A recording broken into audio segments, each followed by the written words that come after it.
Hello, all. Chris Clues here, speaker and author of the book series, What 80s Pop Culture Teaches Us About Today's Workplace, with another nugget of workplace and life wisdom from 80s pop culture. This is going to be the holiday edition, so if this mug on my shirt looks familiar, then you know what movie's coming. Since it's the holidays, we're going to focus on one of the most iconic movie characters from the 80s, Clark Griswold. Now, Clark entertained us throughout the 80s in Vacation, European Vacation, and my favorite, in the movie that will provide us with our lesson today, Christmas Vacation. Along with Elf, A Christmas Story, The Nightmare Before Christmas, and yes, Die Hard, it is a Christmas movie, so is Gremlins. It's a modern-day Christmas movie classic, and it stands as one of the most quotable movies of all time. Throughout the movie, Clark, who's always trying to do best for his family, is waiting patiently for his holiday bonus check to arrive.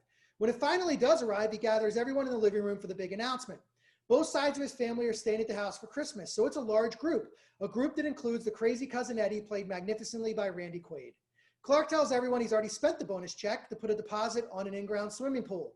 But when he opens the envelope, his bonus check is not cash. It's actually an annual membership to the Jelly of the Month Club, to which Cousin Eddie says, "Clark, that's a gift that just keeps on giving the whole year." Sorry, just start thinking about the scene and it cracks me up. Now, at this point, Clark loses his ever-loving mind and goes on one of the most epic rants in movie history. It's certainly worth 2 minutes of your time on YouTube. The part we're going to focus on for our lesson is the very beginning of said rant, where Clark says to the group, "Hey, if any of you are looking for any last-minute gift ideas for me, I have one. I'd like Frank Shirley, my boss, right here tonight. I want him brought from his happy holiday slumber over there on Melody Lane with all the other rich people, and I want him brought right here with a big ribbon on his head." I think we've all been there at some point, right? And he says a lot more about his boss, so do yourself a favor and check out the clip.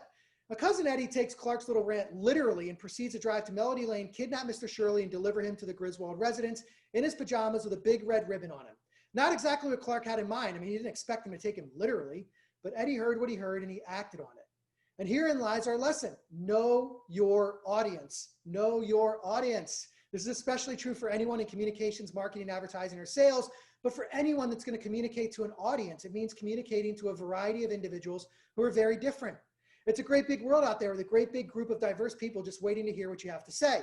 They think differently. They have different hobbies and interests. They live in different states and countries. They're unique individuals, and this is awesome. But it also means they can potentially process words, statements, messages, and imagery differently.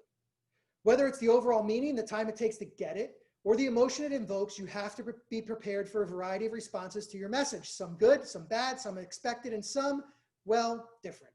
Every message you deliver will return some surprises. Embrace them, learn from them, and use them to make your next message even better. The more you know your audience, the more prepared you'll be for how they react to your message. Oh, and finally, if you've learned nothing else, don't ever spend your bonus before you have it. Have a great holiday, all, and don't forget about me for your events and conferences. Stay rad, everybody.